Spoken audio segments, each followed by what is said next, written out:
colleagues,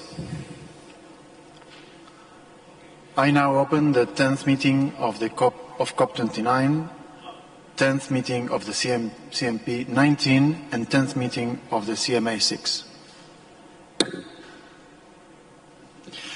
During our first week here in Baku, observer organizations have shared their insights, expertise, and experiences from the forefront of climate action and science. Their perspectives have been clear and compelling, reinforcing the urgency for action that we all recognize. I would like to express gratitude to the observer community for their valuable contribution to strengthening the UNFCCC process and supporting parties' efforts to implement climate policies. With your continued support, we are committed to maintaining the open, transparent, and inclusive UNFCCC process and advancing the implementation of the Convention, the Kyoto Protocol, and the Paris Agreement. Dear colleagues, as we listen to statements from IGOs and NGOs, I would like to remind representatives of the measures in place for effective time management, namely the 2-minute time limit for these statements during the high-level segment. Please ensure that statements are as concise as possible. Full text of official statements will be made available on the UNFCCC website. For those not present in plenary during their speaking slot, they will be scheduled to speak at the end of all statements in the same category. So, dear colleagues, let's begin with our line of speakers and statements. First, it is my pleasure to welcome Mr. Lucas Di Pietro Paolo, Chair of the Adaptation Fund Board. Lucas, you have the floor.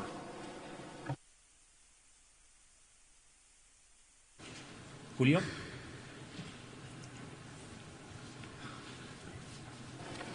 Please. Okay, thank you. I will be delivering my speech in Spanish. Excelencia. Excellencies, distinguished delegates, it's an honor for me to address you as Chair of the Board of the Adaptation Fund. This fund exclusively dedicated to adaptation and for 17 years has benefited over 45 million people across 110 countries. We have pioneered direct access modalities and are now leading locally driven adaptation with new funding channels to empower those on the front lines of the climate crisis. However, the adaptation finance gap continues to grow as the impacts of climate change worsen. Public grant-based financing is crucial to support the most vulnerable and to catalyze action and to mobilize additional resources. While we await the full operationalization of Article 6.4 of the Paris Agreement and the transfer of the share of proceeds, the Adaptation Fund remains heavily reliant on voluntary contributions. We are deeply grateful for the recent pledges of support, but we're still far from achieving our resource mobilization target for 2024. Without sufficient and predictable funding, the fund will not be able to meet the growing needs, which will increase the costs of inaction, exceed adaptation limits, and exacerbate loss and damage. At this COP29, we urge governments to scale up public adaptation finance and ensure the fund meets its target. Doubling adaptation finance is not just a commitment, it is an urgent necessity. Delaying action comes at a cost far too high for vulnerable communities. Thank you very much.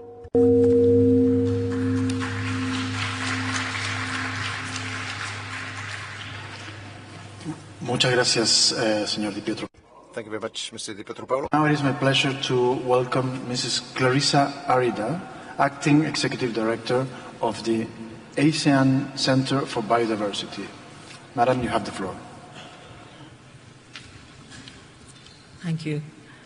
Mr. President, Excellencies, the Southeast Asian region is one of the most vulnerable areas to climate change. This impacts the region's carbon-rich ecosystem and habitats, home to over 25% of the planet's known plant and animal species, and most of all, the 670 million people that depend on natural wealth. The CBD COP29 in Colombia brought to the fore the need for coherent and concerted actions on climate change and biodiversity, and subsequently between the two conventions. IPBES and IPCC recognize this inextricable link, especially where most biodiversity-oriented actions would most of the time translate to climate change actions. We re-echo the ASEAN joint statements of the CBD COP16 and here at COP29 in Baku, highlighting nature and biodiversity as entry points towards climate action in the region. We join the ASEAN member states in its call to mobilize financial resources to attain the goals of the Paris Agreement and the Kunming-Montreal Global Biodiversity Framework. Healthy ecosystems are solutions, our natural solutions, enhancing resilience against extreme weather events and other serious climate-related challenges.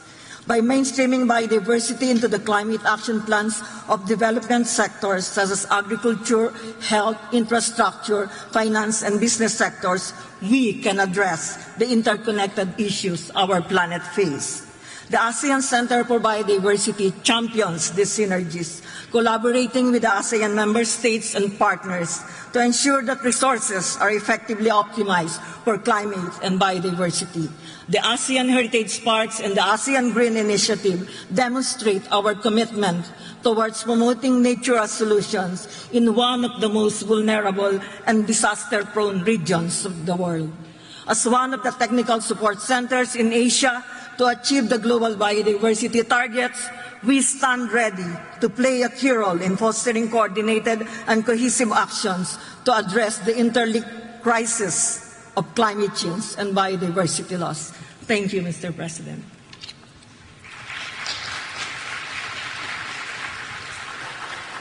Thank you very much, Madam. Now it is my pleasure to welcome Dr. Denis Rangi, Director General of CAB International. Sir, you have the floor. Thank you. Excellencies, ladies and gentlemen, established under UN Treaty, CABI is an intergovernmental, not-for-profit organization owned and guided by its 48 member countries and dedicated to tackling agricultural and environmental challenges. For over 100 years, CABI has developed and applied nature-based solutions to combat plant pests and diseases and invasive species. These pose a major threat to farmers, especially smallholders, and the wider environment, and are becoming an even bigger problem because of climate change. We are working across the world at all levels, including with international bodies, national policymakers, and farmers, to support an inclusive transition to sustainable food systems. In particular, we are working to ensure sufficient, safe, and nutritious food can be introduced under the new realities of climate change, while also reducing inequality through better opportunities, especially for rural women and youth. To deal more sustainably with pests, we have promoted the approach of integrated pest management, which enables more judicious use of chemical inputs. We have introduced nature-based solutions against major pests, and notable successes have been achieved to tackling invasive pests and weeds using classical biological control. We recognize that a range of skills, including digital tools, are needed to combat the changing threats. For example, the CABI-led Plantwise Plus global program aims to strengthen national extension and plant health systems and to help smallholder farmers build resilience to climate change. Key to this is the ability to predict, prepare, and prevent crop pests and diseases using climate-smart digital technologies such as those used by the CABI-led Pest Risk Information Service in Sub-Saharan Africa. Ensuring that agricultural support systems, particularly in developing countries, work well, is a critical step in enabling adaptation to ongoing and future changes in climate.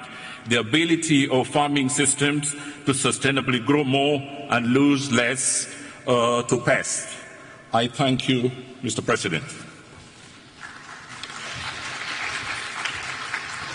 Thank you very much, sir. Now it is my pleasure to welcome Mr. Amit Proti, Director General of the Coalition for Disaster Resilient Infrastructure. Sir, you have the floor.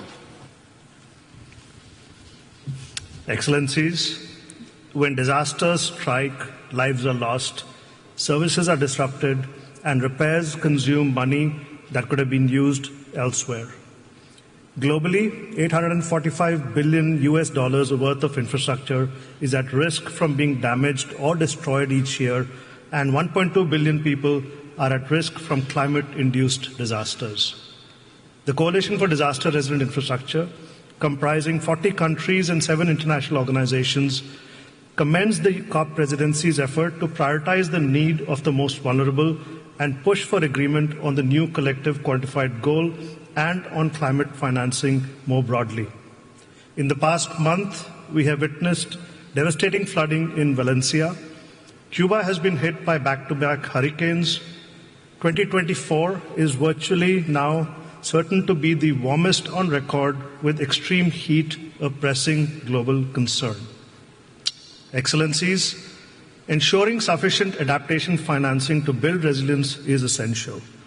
Investing in climate and disaster resilient infrastructure produces a resilience dividend that includes avoided asset loss, reduced service disruption, increased quality and reliability of public services, and increased economic growth. This resilience dividend underpins a compelling economic argument for investing in infrastructure resilience. Most of the infrastructure we will use in 2050 is yet to be built. Decisions made in Baku can support the world to lock in resilience rather than risk, achieve the SDGs, and reach net zero. I urge all parties to ensure adaptation funding is available for climate and disaster resilient infrastructure, especially for the most vulnerable. The Coalition for Disaster Resilient Infrastructure stands ready to support you in this endeavor. Thank you.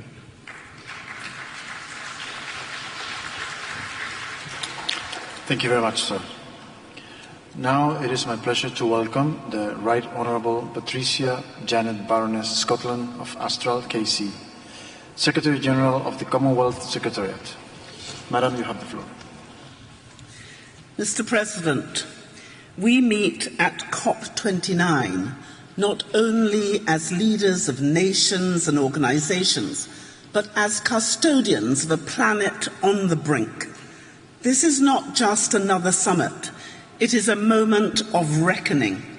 The Commonwealth's climate leadership began in Langkawi decades ago, and in the last 8 years we've mobilized hundreds of millions through our Climate Finance Access Hub. We have championed sustainability through our Blue and Living Lands Charter and pioneered regenerative solutions. Now, through common space, geospatial analysis and AI, we are unlocking the power of space technology to fight the climate crisis on every front. Our work has been important and impactful, but alone it is not enough.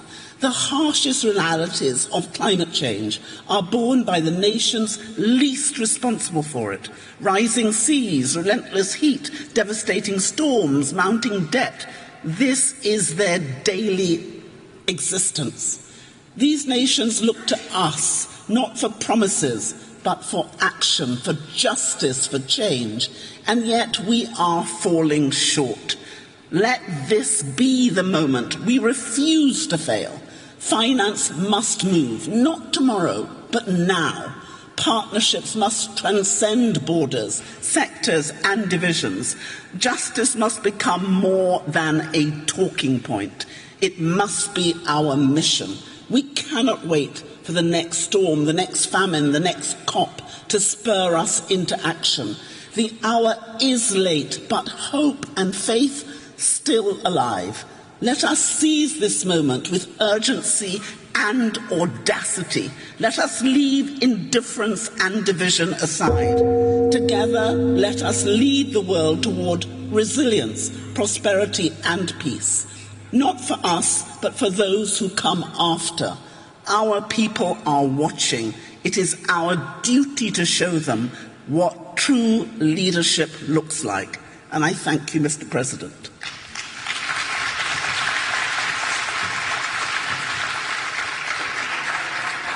Thank you very much, Madam.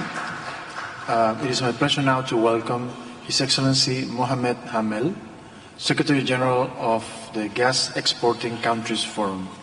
Sir, you have the floor. Mr. President, Excellencies, it is with great respect that I extend my sincerest congratulations to the Republic of Azerbaijan, an esteemed member of the Gas Exporting Countries Forum, for its exceptional efforts and exemplary arrangements in hosting COP29. Natural gas currently fulfills 23% of the world's primary energy needs. It plays a crucial role in driving economic growth, improving living standards, reducing household pollution, enhancing urban air quality, and lowering greenhouse gas emissions. Natural gas is a partner of intermittent renewables, providing backup and stability when the sun is not shining, the wind is not blowing, or hydropower faces limitations due to drought. Moreover, through cost-competitive blue hydrogen, it offers a viable pathway to decarbonize hard-to-abate industries. Finally, natural gas plays an essential role in global food security, serving as the primary feedstock for fertilizer production. As the world's population grows, the economy expands, and human living conditions improve, the world will need more natural gas, not less. The Algiers Declaration, adopted at the 7th GECF Summit of Heads of State and Government, reaffirmed the determination of member countries to strengthen collaboration aimed at expanding the role of natural gas in sustainable development and ensuring the reliability and resilience of natural gas systems. The declaration also called for timely investment and hindered financial flows, access to technology, and knowledge transfer in a non-discriminatory manner. The outcome of COP29 should facilitate financing for natural gas projects and scaling up cleaner technologies such as carbon capture, utilization, and storage. This is crucial for ensuring just, inclusive, and orderly energy transitions that leave no one behind. Thank you, Mr. President.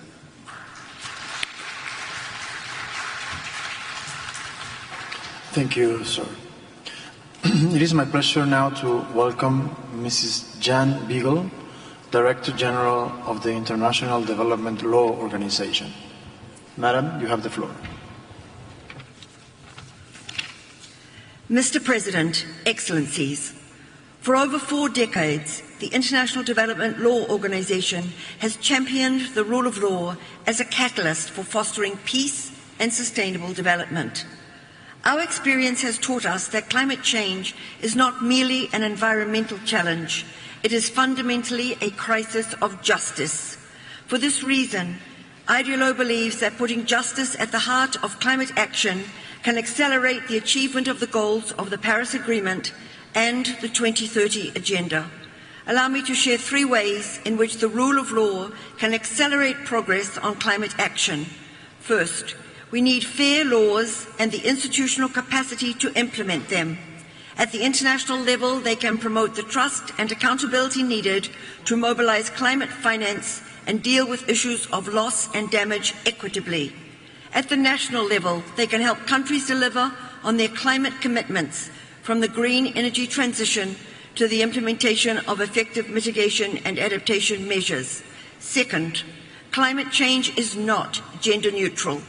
The rule of law can enable the full and equal participation of women and girls in climate action, including through the elimination of discriminatory laws and policies. And third, the rule of law can empower communities that are at the forefront of climate change and most vulnerable to its impact to claim their environmental rights and participate in climate decision-making. This, in a nutshell, is what the rule of law has to offer. IDLO is committed to working with all of you to promote a more just, green and sustainable future through the rule of law. Thank you.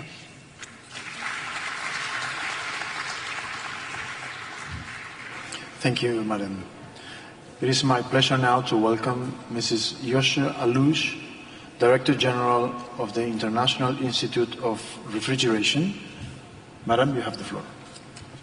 Mr. President, esteemed delegates, the International Institute of Refrigeration is fully engaged in supporting the joint forces of the 3 COP presidencies to leverage the climate ambition and delivering concrete actions for the refrigeration and heat pump sectors as our contribution to the Troika roadmap mission to 1.5. As we gather to address the urgent challenge of climate change and compelled to emphasize the critical role of refrigeration, heat pumps in cold chains in building a resilient, sustainable and healthy society while protecting our climate. Today, refrigeration is no more a mere convenience. It's a critical infrastructure essential to food security, healthcare and economic stability, just as heat pumps are necessary for decarbonizing the heat sector. The United Nations Secretary General recently called on the world to act on extreme heats, underscoring the billions now at high risks from heat waves, especially in vulnerable regions. As temperatures rise, the global demand for refrigeration will inevitably rise, driven further by population growth. Currently, 12% of the world's food production is lost due to inadequate cold chains, food that, if saved, could nourish over 950 million people who go hungry each day. Access to high-quality food, safe food, human comfort, and temperature-sensitive health products is a fundamental right that must be protected. Strengthening refrigeration and cold chain infrastructure is essential addressing these challenges. However, refrigeration is energy-intensive, consuming approximately 20% of the global electricity. Without decisive action, this demand is projected to double by 2050. In parallel, hundreds of millions of electrically driven heat pumps are needed to substitute fossil fuel heating. To keep the 1.5-degree scenario within reach, it is therefore necessary to underscore the urgency of accelerating deployment of energy, renewable energy, energy efficiency technology, and clean low GWP refrigerants. As the world's only intergovernmental, scientifically based organization entirely focused on refrigeration heat pump sector, we are deeply committed to evidence-based policy making as a crucial driver for achieving environmental and climate goals. We maintain impartiality and prioritize supporting the successful implementation of NDCs related to the refrigeration heating sector's transition in every country. This includes mobilizing funding, offering expert guidance, providing capacity building programs, and recommending tailored refrigeration heat pump technologies that meet the specific needs of each nation. Our goal is to ensure a healthy present while building a sustainable and secure future for the generations to come. Thank you.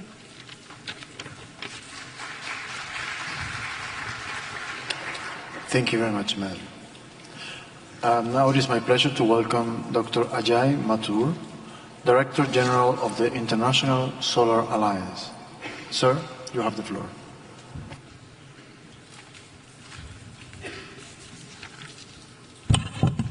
Good evening, Mr. President, honorable ministers, distinguished delegates, ladies and gentlemen. I would like to congratulate the Republic of Azerbaijan on assuming the presidency of COP29 and thank them for hosting COP29 in this beautiful city.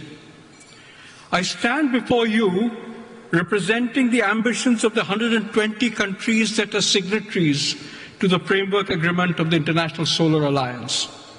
The ambitions of simultaneously improving energy access, of ensuring energy security, and in the process also moving towards a zero carbon emissions future.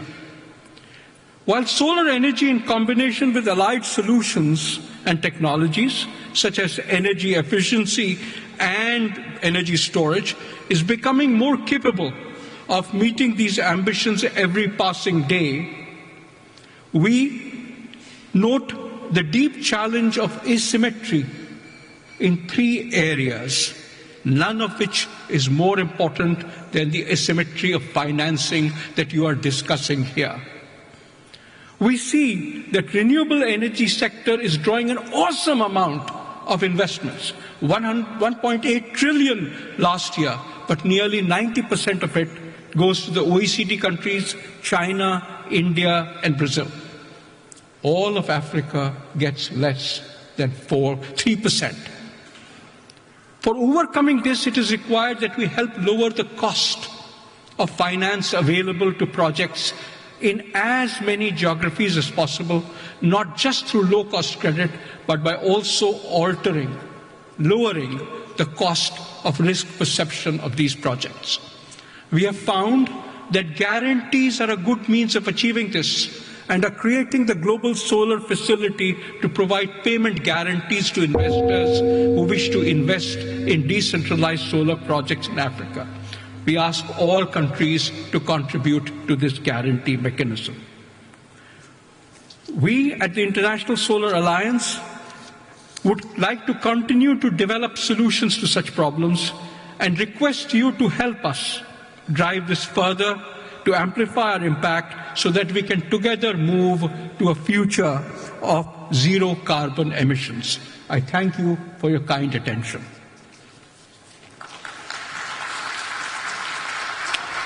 Thank you very much, sir. It is now my pleasure to welcome Dr. Grethel Aguilar, Director General of the International Union for Conservation of Nature. Madam, you have the floor.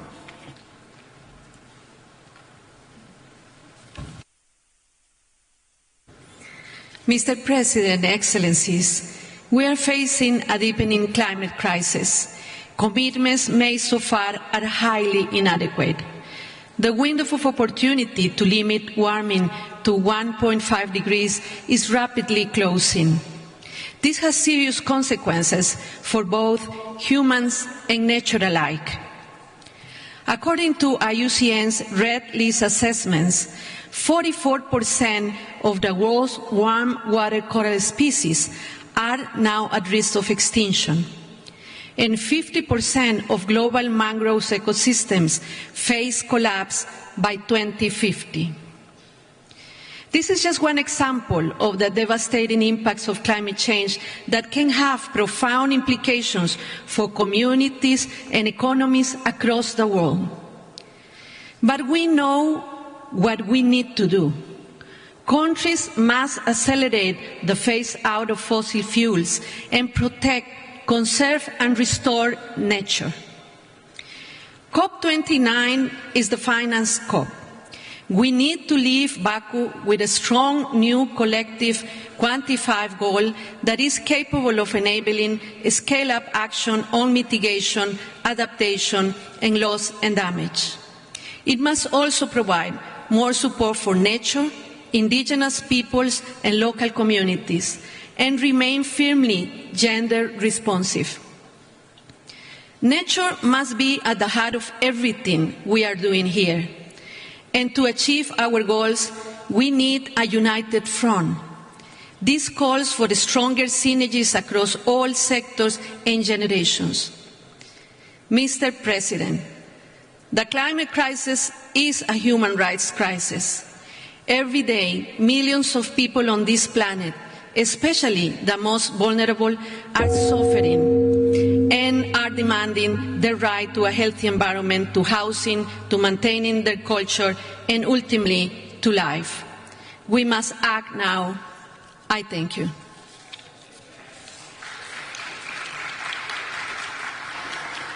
Thank you very much, Madam. It is now my pleasure to welcome His Excellency Haitham Al-Ghais, Secretary General of the Organization of the Petroleum Exporting Countries. Sir, you have the floor.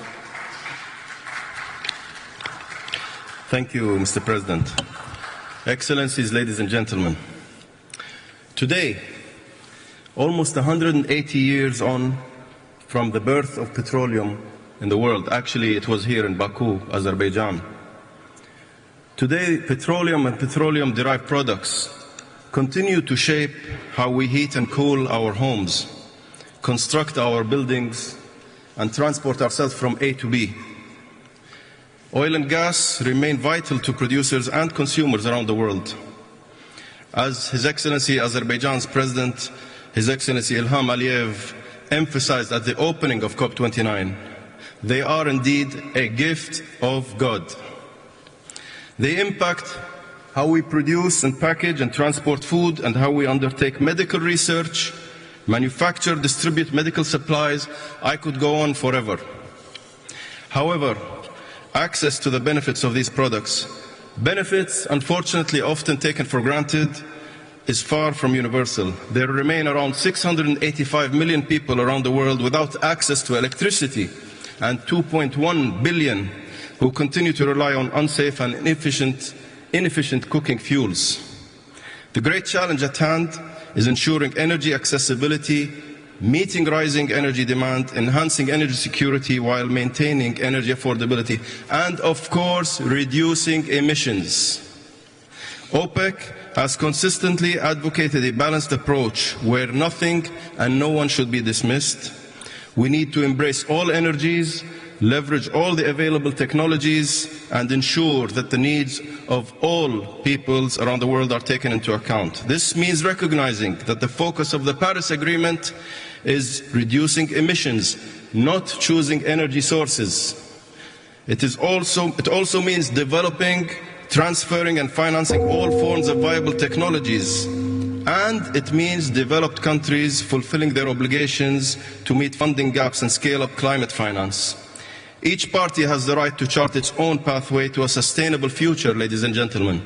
The capacities, national circumstances, and development priorities of all countries must be considered to ensure that no one is left behind. It's clear there is no one-size-fits-all prescription that can overcome our climate and energy challenges. Inclusive dialogue and international cooperation, just like our Azerbaijani hosts have adopted, will be necessary going forward as we work towards building a sustainable future for all of us. We thank our Azerbaijani hosts for their gracious hospitality and their exceptional leadership. Thank you all.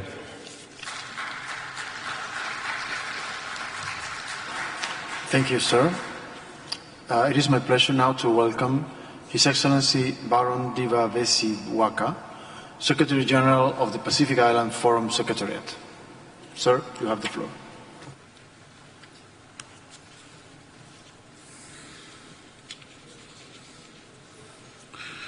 Mr. President, Excellencies, ladies and gentlemen, warm Pacific greetings. For our Pacific Island nations, climate change poses the single greatest existential threat to our survival.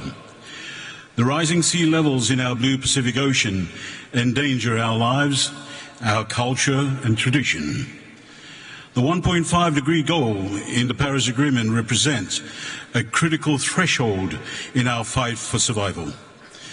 The reality is that we need substantial and timely climate finance to protect our small island developing states.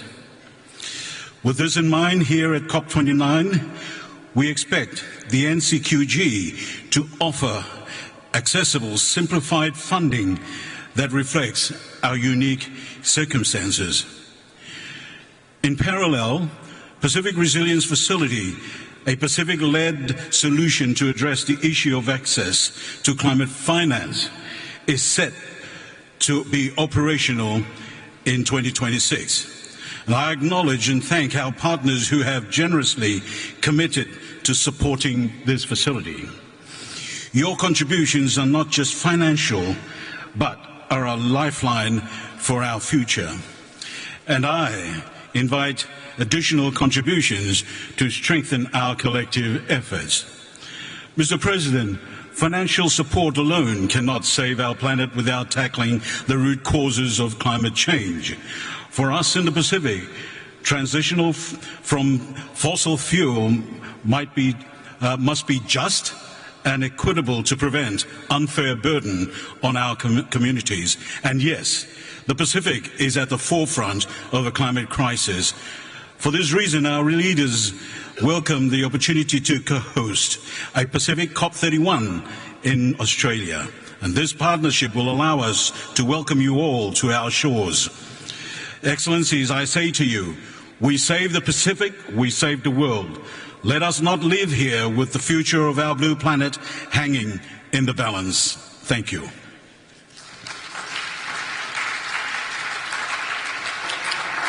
Thank you very much, sir. Now it is my pleasure to welcome His Excellency Enam Mayara, President of the Parliamentary Assembly of the Mediterranean. Sir, you have the floor. Merci, Honorable Président, cher. Thank you, Chair, colleagues. On behalf of the members of the Parliamentary Assembly of the Mediterranean, I would like to express our deep concern at the climate emergency and at the lack of access for all parties to resources, as has been seen recently, tragically, in the Mediterranean Sea, which is a hotspot for climate change, which this summer reached the highest surface temperature ever recorded. Each year we beat the previous record. Our organization welcomes progress in bolstering our efforts for climate financing, but we call on all parties to implement serious and concrete actions for more ambitious NDCs. Parliaments can play a crucial role by encouraging legislative initiatives to implement environmental policies, including COP commitments. I am pleased that our organization has drawn up the first ever parliamentary guide for the protection of the sea and the Mediterranean coast in cooperation with UNEP rather. Allow me to invite you to participate in a well-established parliamentary platform in Marrakesh for renewable and sustainable energy. The PAM will continue to work with its members to ensure that commitments undertaken today turn into concrete policies. We have no planet B. Thank you, Chair. Thank you very much, sir. Now it is my pleasure to welcome Mr. Zephaniah Nawadra, Director General of the Secretariat of the Pacific Regional Environment Program. Sir, you have the floor.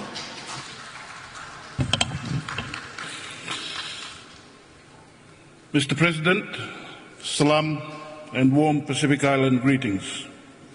I stand here to remind us of the urgency of our pledged mission for 1.5 to stay alive and to continue to thrive on our blue planet. What we do here determines the world we leave our future generations. For small island developing states, these negotiations are existential, and we cannot afford to leave any stone or barrier unturned. The success of this COP depends on our determining the new collective quantified goals. These goals are not merely a climate investment target. They are about enabling us, the most vulnerable, to have easy access to the long-term resources and financing necessary to address the impacts of climate change that we are experiencing now and will increasingly experience into the future. I express my deep concern over the dilution of the special circumstances of SIDS through the introduction of new language and additional references which are inconsistent with the foundations laid in Rio and the principles of the Paris Agreement. A COP29 package must ensure that the 1.5 target remains within reach, accompanied by a mitigation outcome that facilitates just transition to the fossil fuel-free future we all need. Adaptation continues to be an essential element for island states. We must meet the global goal on adaptation, while recognizing that loss and damage is an issue for today, not tomorrow. We are the blue planet. Ocean is an essential part of our climate and must be formally addressed as such. I thank you.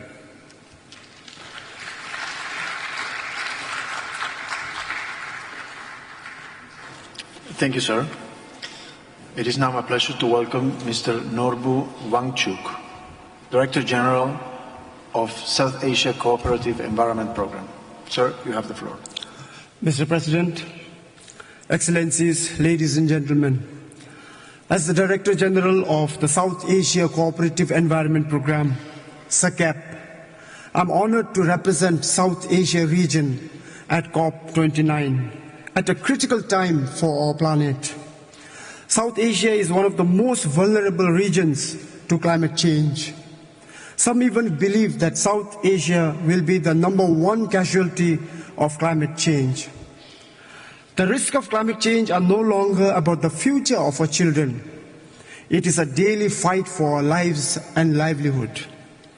Underscoring the critical need for urgent action in the region, the ADB recently highlighted that the global fight against climate change could be won or lost in South Asia and the Pacific region. Mr. President, we are running out of time.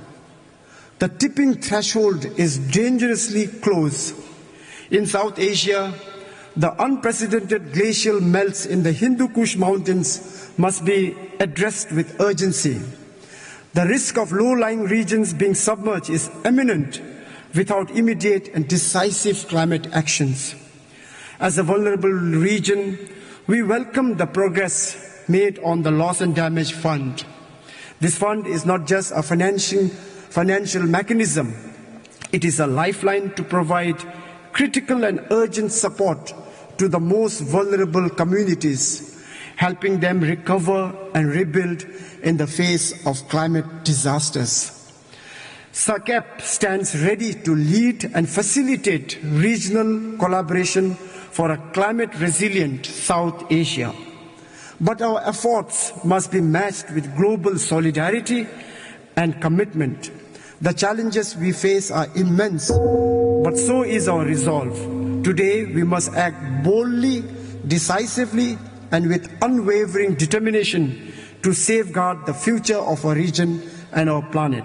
Let us rise to this challenge because the cost of inaction is far too great. I thank you, Mr. President.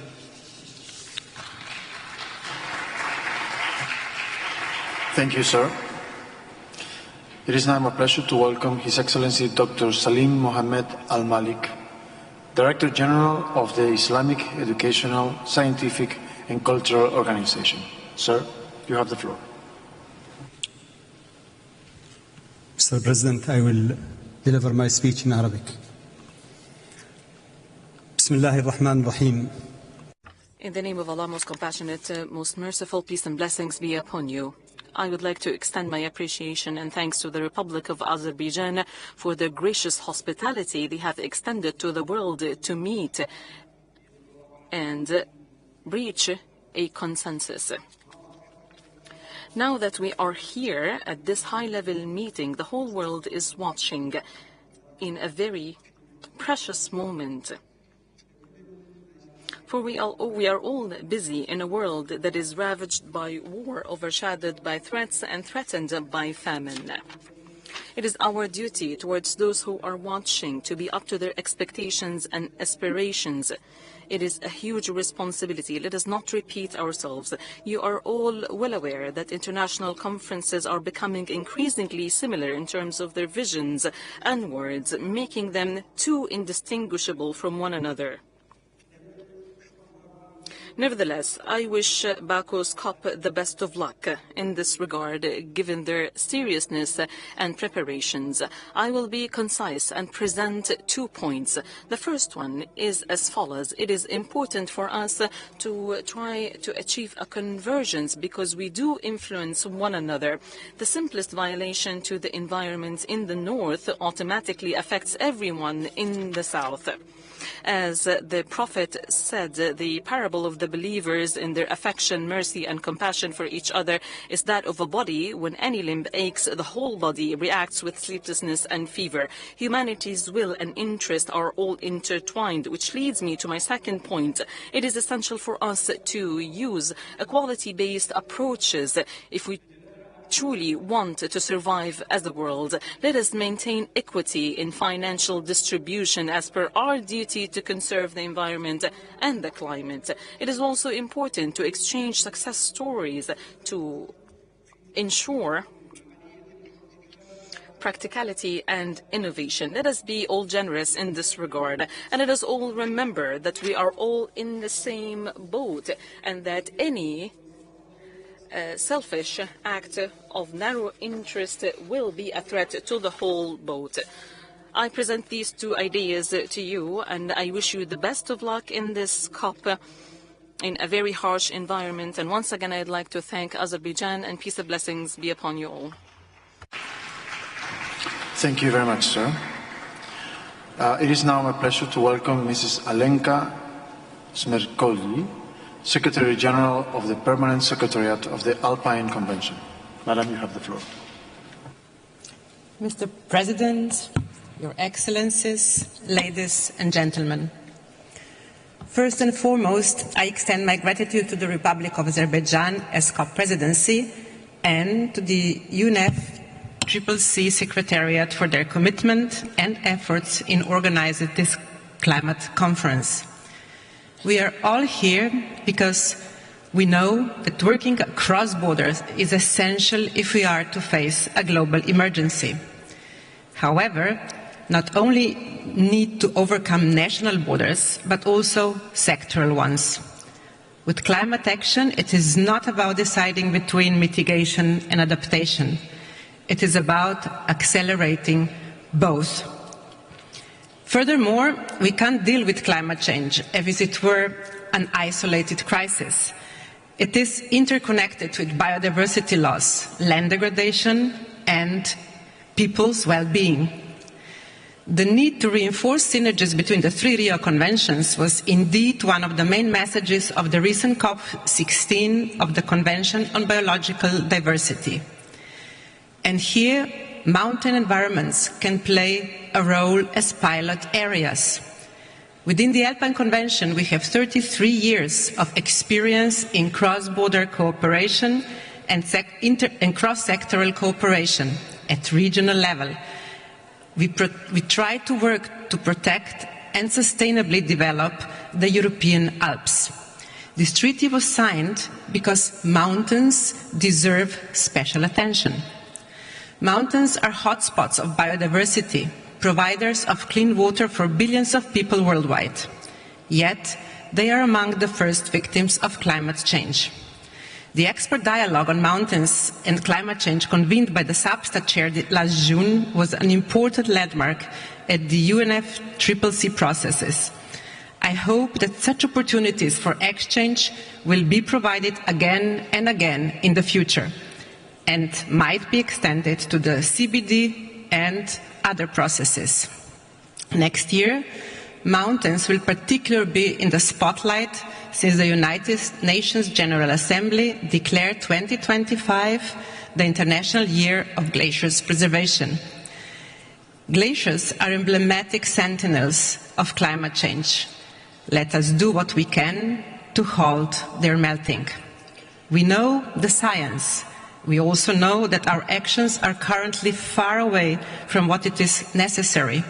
And I call for all present to grasp the emergency of our situation and to be bold and ambitious in their actions. Thank you, Mr. President. Thank you, Madam. So now, distinguished delegates, ladies and gentlemen, I would like now to invite the representatives from civil society organizations to address the conference. It is my pleasure then to welcome Mr. Andrew Wilson on behalf of business and industry NGOs. Sir, you have the floor. Thank you, Mr. President. Your Excellencies, my simple message today on behalf of the global business community is this. COP29 must deliver an ambitious and comprehensive new collective quantified goal on climate finance. A goal that is true to the intent of the historic UAE consensus, a goal capable of bridging the growing climate finance gap in the developing world, and a goal that gives all countries the confidence and impetus to submit significantly enhanced national climate action plans in 2025. That new goal must without doubt incorporate a strong public finance element, including the provision of additional grant finance and concessional finance from all countries with the resources to do so. But from a business perspective, we also see a clear need and an opportunity for the NCQG to play a catalytic role in unlocking the trillions in private finance that will be needed to secure a low-carbon and resilient future by establishing an unequivocal political commitment to address prevailing barriers to the deployment of climate finance from private sources, not least the unintended impacts of macro-prudential regulation on climate finance flows to developing economies. In short, we need a deal that is truly capable of mobilizing the large-scale investments needed to put the fine words of the UAE consensus into action. Delaying, deferring, or delivering the bare minimum in Baku is quite simply not an option. As new research published by the International Chamber of Commerce shows, climate-related extreme weather events cost the global economy $2 trillion over the past decade. To put it another way, climate change is a today problem, and the costs of inaction are already being felt acutely across the real economy in the here and now.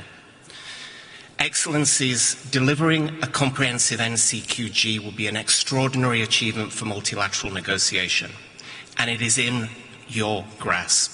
Please seize this opportunity to make the promise of ambitious climate action a real reality, and in doing so, give us all help for the future. Thank you. Thank you, sir. Now it is my pleasure to welcome Mr. Jacobo Ocharan of Climate Action Network on behalf of environmental NGOs. Sir, you have the floor. Good afternoon. My name is Jacobo Ocharan, and I'm speaking on behalf of the Climate Action Network. I voluntarily disclose that I have no direct ties to the fossil fuel industry and no conflicts of interest. It is fitting that COP29 is being held in a modern stadium with plenty of VIP rooms. It's a perfect metaphor for the bubble that this space has become in the recent years, completely disconnected from the real world and the real people. You might think that the severe limitations being placed in these halls on civil society will silence us, so you can go uncontested as you serve the rich and the powerful. You cannot avoid us. You cannot avoid us. You cannot escape accountability. We came here knowing that COP29 was not going to be an easy one. But the kind of bad faith tactics we have seen from developed countries goes beyond shameful. It is disgraceful. Please, don't be mistaken.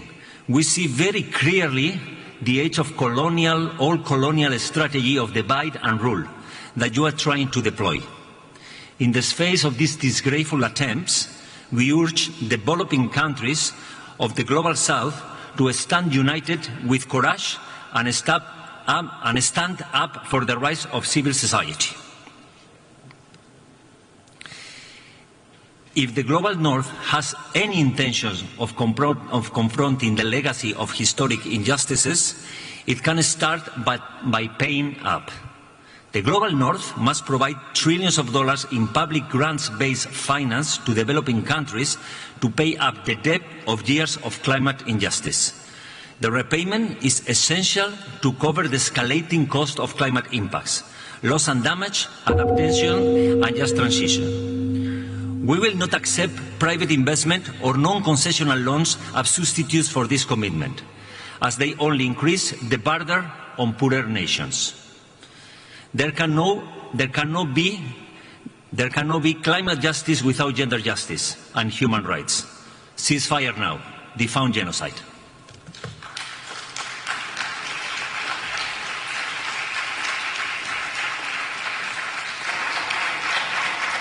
Thank you, sir. Now it is my pleasure to thank you.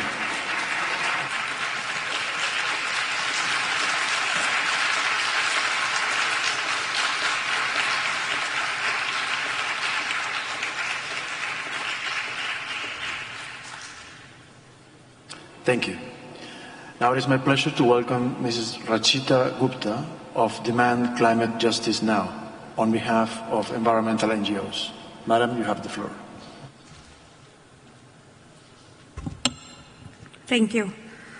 My name is Rachita Gupta and I'm speaking on behalf of ENGO DCJ.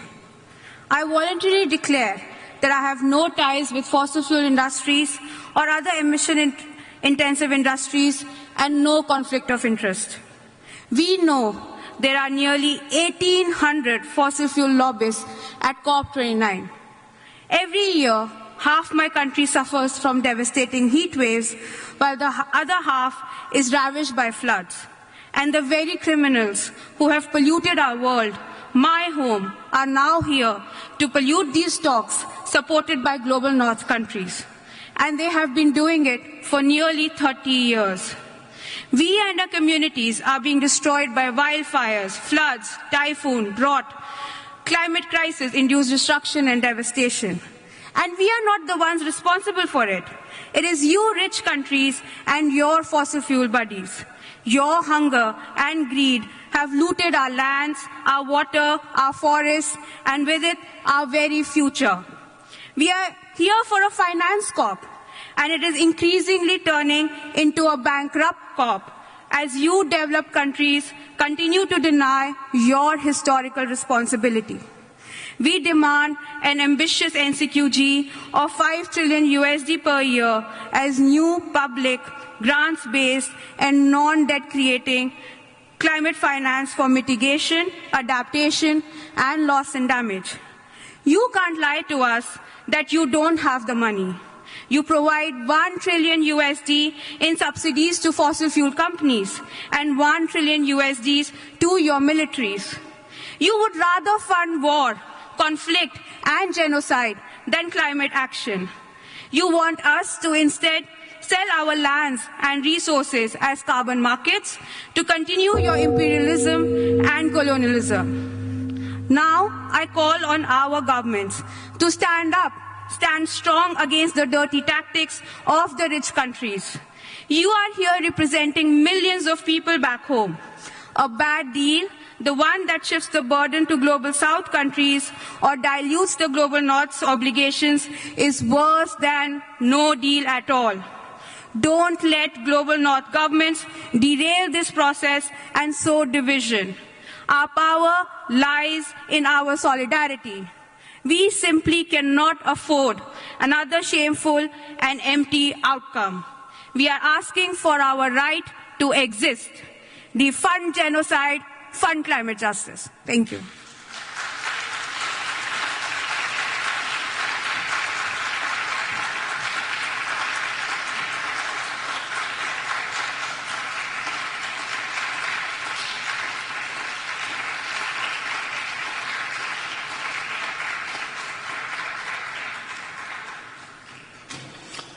Thank you, Madam.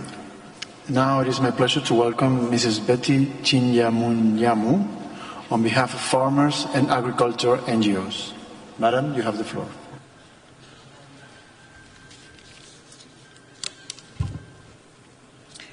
Mr. President, Excellencies, distinguished ladies and gentlemen, my name is Betty Chinyamunyamu, CEO of the National Smallholder Farmers Association of Malawi, speaking here today on behalf of the UNCCC Farmers Constituency. In Malawi and across the globe, farmers are enduring the relentless impacts of climate change.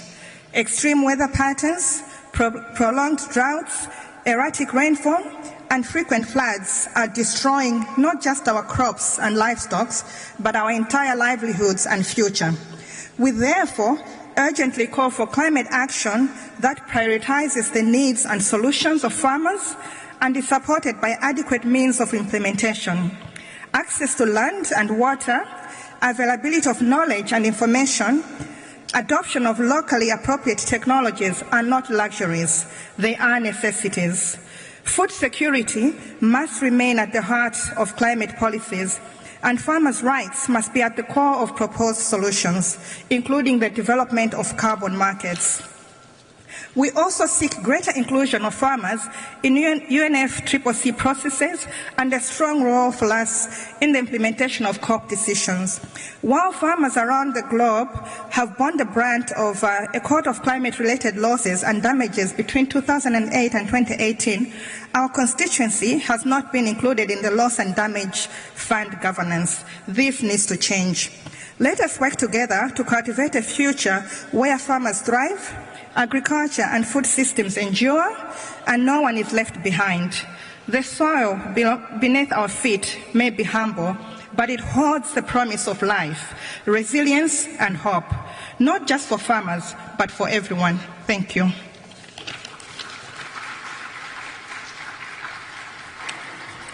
Thank you, Madam. It is my pleasure now to welcome Mrs. Daria Egereva on behalf of the Indigenous Peoples Organizations. Madam, you have the floor. Thank you. Honorable Chair, distinguished delegates, we stand here as voices from the 7 socio-cultural regions of the world, guardians of all ecosystems for millennia. Climate change is not a distant threat, it is a present reality that endangers our homes, cultures and survival.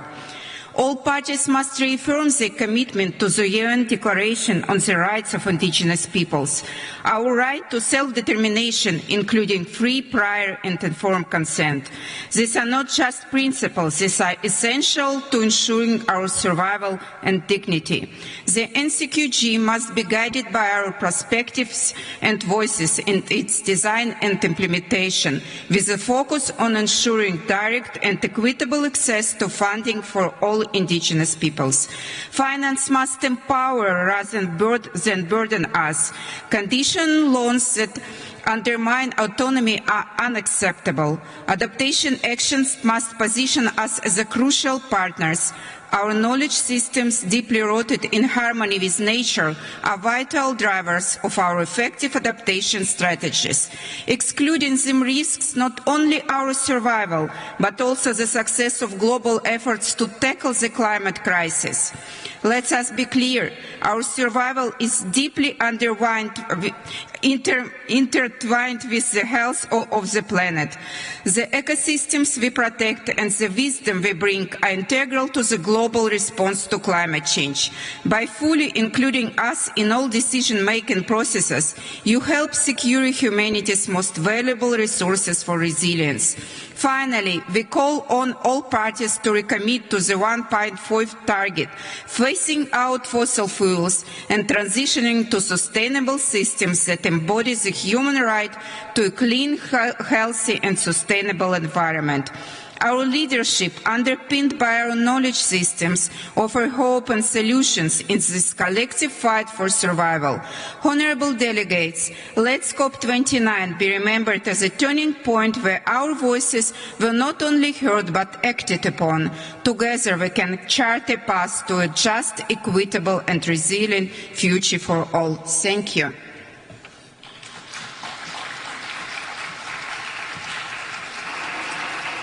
Thank you, Madam.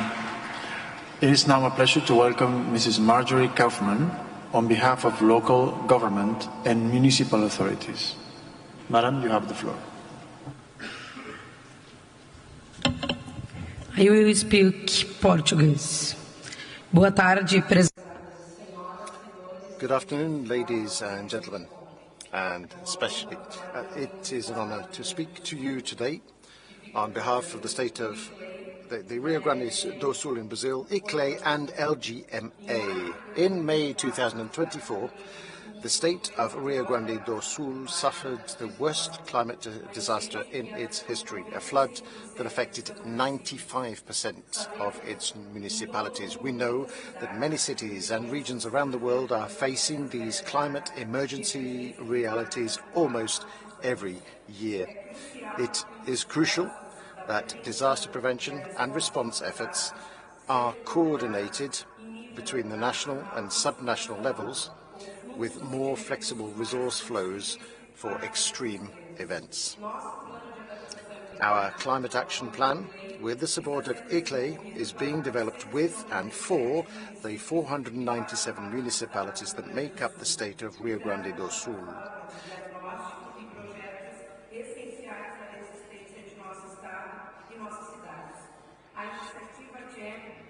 The CHAMP initiative has formulated an interesting model, but for implementation, we need financial and technical support.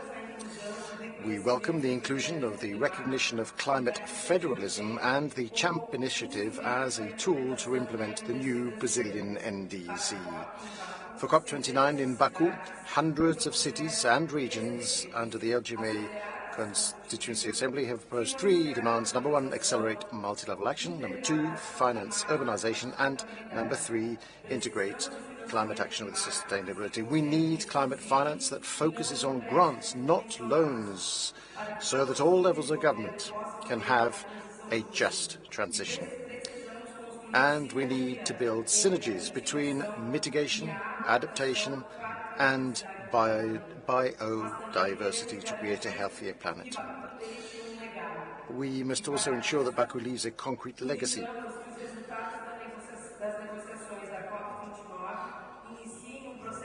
The LGMA calls for the negotiated outcomes of COP29 to initiate a process in Baku to seize opportunities for sustainable and resilient urbanization, for climate action to be presented and agreed upon at COP30 in Belém.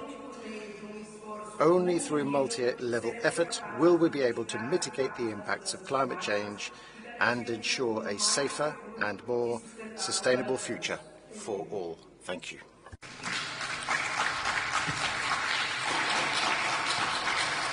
Thank you very much, Madam. Now it is my pleasure to welcome Mr. Gaston Meskens on behalf of research and independent NGOs. Sir, you have the floor. Thank you, Chair, for the opportunity to speak at this high-level segment. My name is Gaston Meskens from Ghent University in Belgium, and I'm speaking on behalf of the research and independent NGOs. Next year, we will be 10 years beyond the coming into being of the Paris Agreement. While progress is made, there remain multiple open issues. And yet we understand that effective climate policies are essential to maintaining the vitality and resilience of our planet. We, as the global research community, continue to emphasize the need to take into account the multiple technical and social factors that drive or inhibit the transition. Collective knowledge for action is not the sum of independent bits and pieces. It comes into being through inclusive, reflective dialogue, supported by indigenous and local knowledge, as well as by input from the natural, physical, and social sciences, and by technologists working in concert with the humanities. In that sense, the global community of researchers should be viewed as a vital resource in supporting the elaboration of actionable recommendations, and it can serve as a resource for the implementation of policy decisions. We need to find better ways to engage current researchers and practitioners in sharing their knowledge, helping others to improve their capacities, and in helping people to understand new knowledge and technologies. Bridging the divide between ambitious goals and current capabilities is essential, especially in terms of capacity building, knowledge sharing, and technology transfer. Last but not least, we cannot look away from the multiple conflicts that concern the global community today. They not only threaten the vulnerable and destroy vital infrastructure, but they also pose challenges to reaching negotiated agreements and to achieving Paris Agreement targets. Also, in the interest of effectively addressing the complex problem of climate change, we urge parties to seek peace and unity today. Thank you.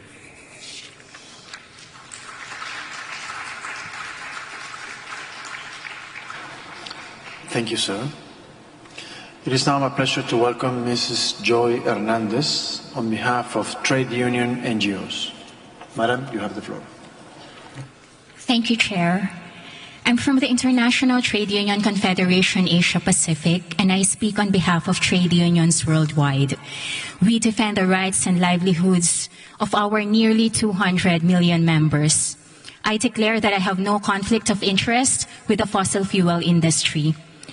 Workers are on the front line of the climate crisis. From the factory floors to open fields, from cities to remote communities, workers face rising temperatures, air pollution, floods, droughts, and wildfires that threaten their lives and livelihoods. According to the International Labour Organization, 70% of workers worldwide, amounting to 2.4 billion people, are at risk from climate-related health hazards.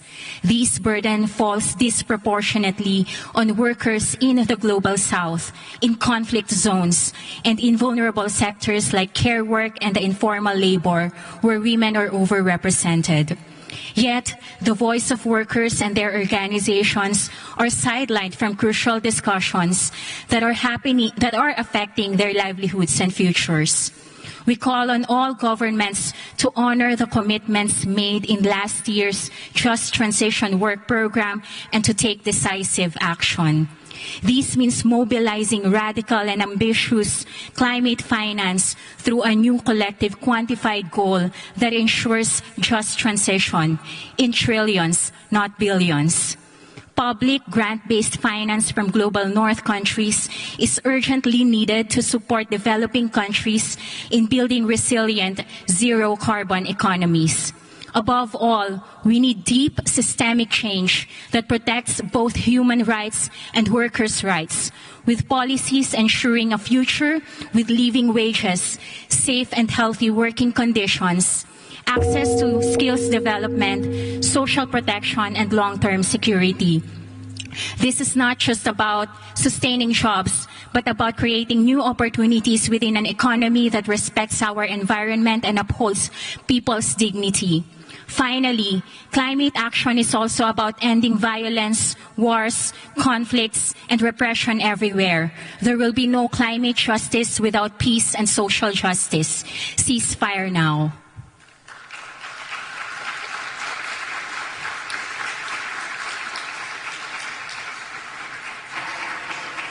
Thank you very much, Madam. It is now my pleasure to welcome Mrs. Mwana Hamisi Singano on behalf of the Women and Gender constituency. Madam, you have the floor.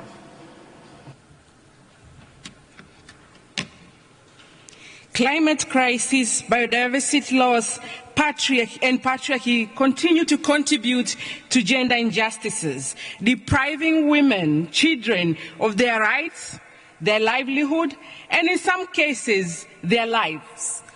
These crises have perpetuated inequality and pushed millions in abject poverty.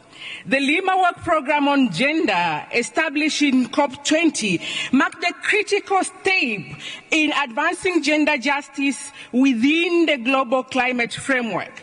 It aimed to challenge the persistent gender imbalances in the global climate decision-making and ensure gender consideration are woven into every facet of climate policy and in action. At COP29, Women and Gender expect parties to agree on an ambitious work program with a concrete action beyond the rhetorics. This decision must ensure that the voices, experience, and the leadership of women in all their diversities, particularly indigenous women, rural and frontline community women, are at the heart of climate governance. The work program we expect should deliver gender-justice transition based on the care of people and planet towards gender-just climate future, respecting intersectionality and diversity as the key to gender inequality is inevitable. President, for far too long, feminists have demanded gender-just responsive climate finance to deliver effective and gender-just action. The NCQG decision should ensure critical access to finance, to locally led and right-based climate action, often delivered and led by women and girls. Climate finance that isn't gender responsive or human right-based is simply ineffective. COP29 must deliver new additional, predictable, grant-based and ambitious climate finance at scale and quality that is needed to address the urgency and the need of the people and the communities in developing countries. COP29 needs to ensure Paris Agreement goals can be achieved and work program on gender is implemented. Defund genocide, climate justice now. There will be no climate justice without human rights and gender justice. Thank you.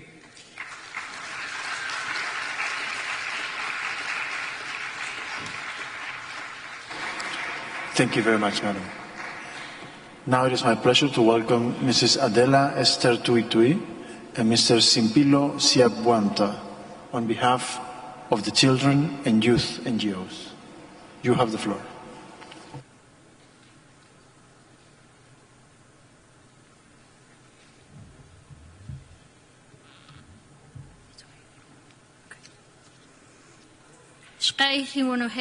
Distinguished delegates, my name is Adela Tui, a Maya Cachical indigenous woman from Guatemala, and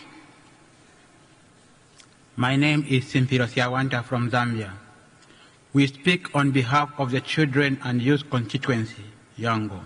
We voluntarily declare that we have no direct tie to the fossil fuel industry or other emission-intensive industries, and thereby no conflict of interest. We want to inform you that part of this speech will be in Spanish. Kindly put on your interpretation devices. As representatives of Yango, we bring to this plenary the voices of young people across the globe. We speak not just as stakeholders, but as stewards of the planet we all share, a planet whose survival requires bold action now. As we advance this second week of COP29, we call for a shift in the current pace we are tackling the climate emergency. We cannot accept more failures and broken promises in climate finance. The global north has failed to fulfill its commitment under the Paris Agreement and kept avoiding its historical responsibilities. Since you have decided to exclude us from the conversation, we will keep it simple.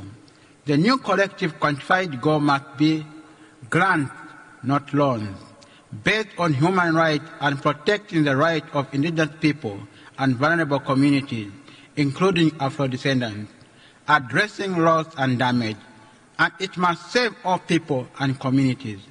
Stop failing us and stop failing the Paris Agreement. The finance is there. Use it. Also, on the fund for responding to loss and damage and the adaptation fund, we expect more pledges. This is simply not enough.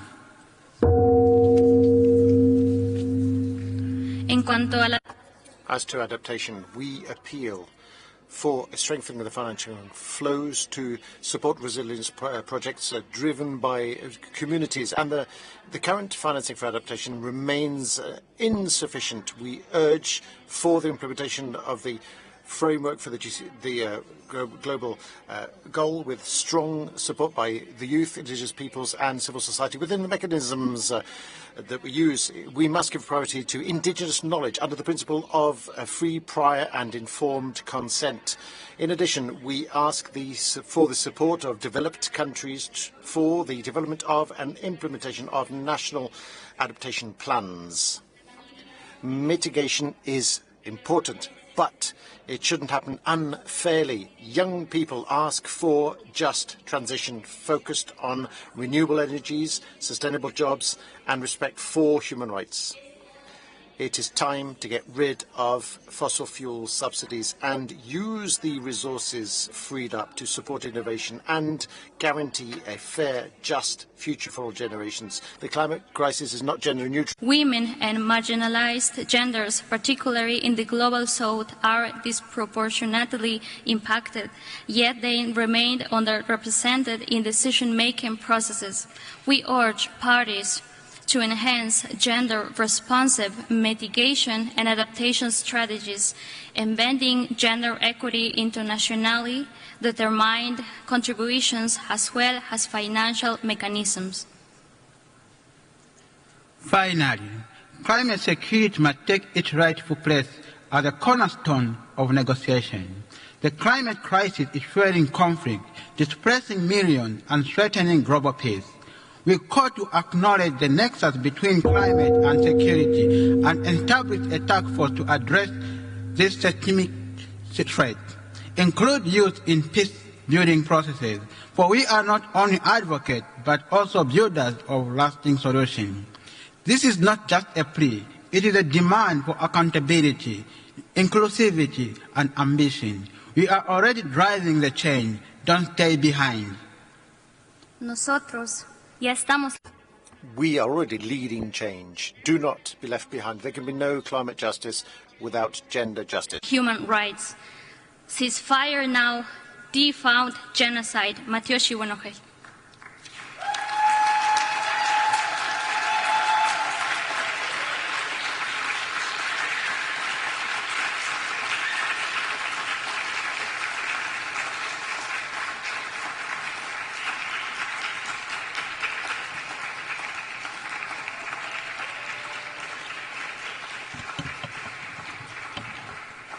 Thank you very much. Now it's my pleasure to welcome Mrs. V. Bui on behalf of Education, Communication and Outreach stakeholders. Madam, you have the floor. Dear Excellencies, distinguished colleagues, my name is V. Bui from Vietnam, and I have the privilege of delivering the statement on behalf of ECOS, the Education, Communication and Outreach Stakeholders Informal Group of the UNFCCC. We believe that action for climate empowerment, ACE, is an essential means of implementation for both the Convention and the Paris Agreement. As the sixth element of ACE, education, training, public participation, awareness raising, access to information, and international cooperation on these matters are tools which we need to use across all aspects of climate action, especially mitigation and adaptation. Regarding COP29, we appreciated the efforts by all parties to reach an agreement at this session, which will enhance our progress in ACE. The expanded call for submission to the annual summary report for ACE now includes challenges related to financial and technical support for ACE implementation. This is an important step toward the midterm review for ACE that will happen in 2026, because we still have a chronic gap in the availability and accessibility of financial resources for ACE, as well as the gap in institutional support, both of which we must resolve in order to unlock the full potential for ACE and climate action. As a community of experts and practitioners for ACE implementation, ECOS is always ready to assist parties and other stakeholders in working on these matters, and we warmly invite all colleagues to join us in these efforts as we continue toward our shared goals of ACE implementation. We thank you.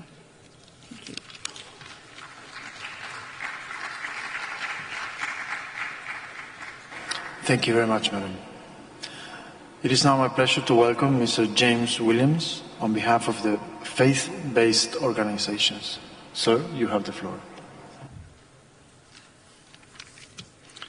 Bismillah ar-Rahman ar-Rahim. Mr. President, distinguished participants, dear brothers and sisters, we stand at a crossroads, facing an existential threat to life on Earth as we know it. The urgency to act cannot be overstated. As people of faith from diverse traditions, we believe the climate emergency must be addressed on a moral level. We need to take action now to confront and remedy the interconnected crises of climate breakdown, biodiversity loss and land degradation. We urge the world to act for ambitious climate action. We need to urgently phase out fossil fuels and adopt a fossil fuel non-proliferation treaty. On climate finance, the new collective quantified goal must respond to real needs, priorities and human rights, emphasise grant-based support for developing nations and ensure direct access for local communities and indigenous people. Loss and damage is integral to climate justice, Both economic and non-economic loss and damage must be addressed by delivering grant-based finance for climate-vulnerable communities while safeguarding the interests of indigenous peoples, migrants, women, children, disabled and other groups in precarious situations. Faith imperatives call for climate action rooted in solidarity, compassion and justice for all, prioritising sufficiency, efficiency and equity. Intergenerational justice, indigenous people's rights and gender justice must permeate all aspects of climate solutions. As people of faith, we believe that in fostering a spirit of hope, trust and decisive action, we can lift the human family spirit and create ripples of positive change. Together, we can give the world a reason to feel hopeful about our shared future. Thank you.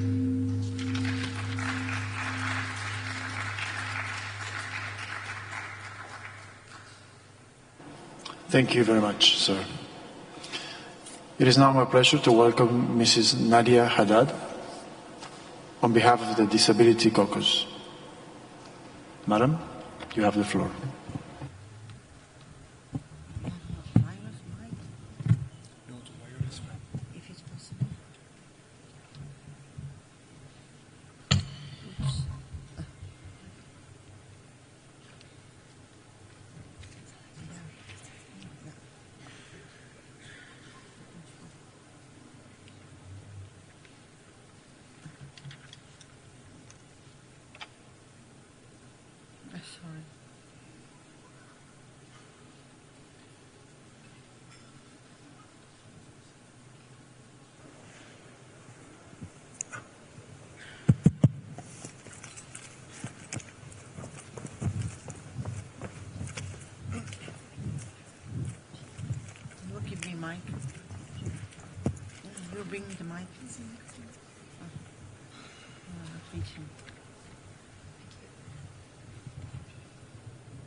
Excellencies, states, observers, colleagues. My name is Nadia Haddad. I am speaking on behalf of the Disability Caucus. This is a pivotal moment in the global response to the climate crisis. If it's to succeed, everyone must be meaningfully involved. Persons with disability, especially those with intersection of disability, gender, age, indigenous identity and socioeconomic status face increased risk. Despite this, we are rarely engaged in making and implementing the policies that are meant to protect us, our families and our communities. Our leadership and lived experience are essential in crafting solutions that benefit everyone. As we push for a disability-inclusive, human rights-based approach to climate action that is truly effective and sustainable, we request 3 commitments. First, we must have a formally established disability consultancy within the UNFCCC. This will ensure that persons with disability who represent 1.3 billion people worldwide, that means 1 in 6, can participate in climate negotiation on equal basis with others. Second, climate finance must provide inclusive support for countries disproportionately impacted yet least responsible for the climate crisis. So disability inclusion must be embedded in all funding for mitigation, adaptation and resilience. Only in this way we can build truly accessible infrastructure and sustainable livelihoods, making sure no one is left behind. Third, together, all of us, we must ensure full accessibility for persons with disabilities in all climate-related decision-making processes, from global to local levels. This includes physical, information and communication access. Taking together these steps are key to create a truly inclusive, resilient and just future for all. Thank you.